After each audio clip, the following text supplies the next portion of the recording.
Gonzo Bankers, Tony DeSanctis back with another hot take. So, the OCC releases the Community Bank Digitization RFI.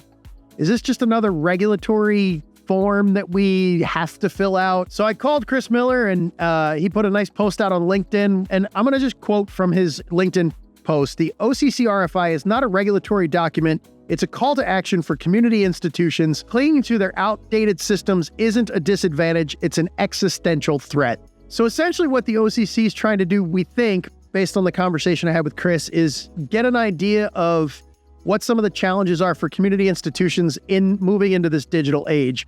What they're going to do with this remains to be seen, but I think it's worthwhile for all of us, including Cornerstone, to potentially respond to this. They're asking questions around 10 key topics.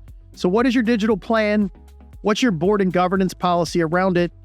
What's the due diligence and implementation plan for your new digital strategy? The cost and budgets associated with it, the third parties you're going to use to do it, what kind of competitive pressures are leading you to make these decisions? AI and the role that's going to play in this is going to be a part of it. Legal implications, any kind of risks associated with this from a compliance and customer experience perspective, and then finally, what kind of data sharing is happening. So it's a fairly extensive list of questions, but we do think it's going to be critical as OCC sets policy for digital strategy going forward. So if you want to talk more about this, certainly reach out to Chris or myself.